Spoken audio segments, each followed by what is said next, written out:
Alright, in the next video to go up on the YouTube channel, I'm cutting up meat. This here's the last quarter I've got to cut up now, the last hind quarter. We just finished one, we're going into the second one.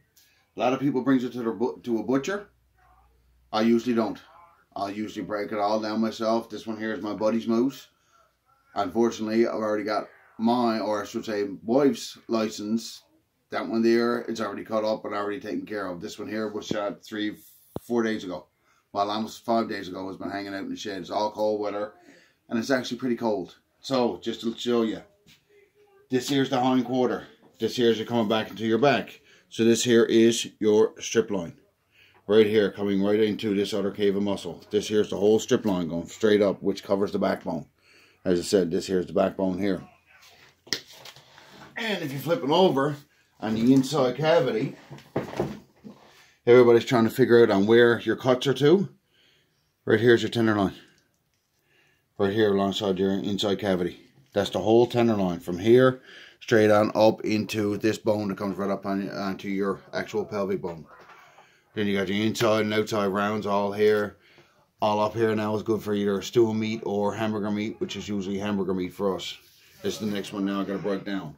Got the procedure already down pat. Over here we got stool meat already done off the first one we done. Right here, this stuff here is getting ready to be bagged and vacuum packed up. Meat grinders over here set up. We just finished doing all the hamburger meat. Already weighed up how many pounds and that we got. Depends on what we're looking for. This stuff here now is 2 that come off of the inside round that my buddy wants to actually do for jerky. This one here is going to be jerky. And he's got something done up here. This one here is another one off the inside round. And that one there is going to be for pulled barbecue moose. That's another recipe that I'm going to end up putting up. This one here is this here's the full tenderloin off of the other quarter that we just done. That's the full tenderloin put in the bag. Yeah, I know it don't kind of look like it's a full tenderloin, but it is the full tenderloin. The tenderloins, I'm a big forager too. I go after chanterelles every year. Tenderloin, salt and pepper, chanterelle dust. Cut them up basically in half if you got a frying pan big enough to fit into. Season them up. Sear them off good right in the oven. And then cook them till about, depending on what you're used to and what kind of doneness. For me, I'll cook this there. Then I still got a little bit of blood into it. Because the family here don't like having moose meat at medium rare or rare. Beef, differently. But moose meat, no. Bit of pink is fine. Strip lines, all cut into steaks, rump roast, and then the vacuum packers out around the corner. So as soon as it gets already done, put into bags, out, vacuum packed, and all ready to go. As I said, this here is my last quarter now to break down. And it really won't take that long. Half an hour, 45 minutes to take all the cuts and everything else. The ribs, we got off the front quarter. Easiest way with the ribs, if you would like moose ribs, take your moose ribs, leave them whole, and freeze them. Once you get them frozen, then take a reciprocating saw. You don't have to go with a steel blade. You can go with a fine wood blade, but freeze the ribs first. Because if you don't freeze them and you're using a reciprocating saw onto it, the reciprocating saw will actually chip the bones.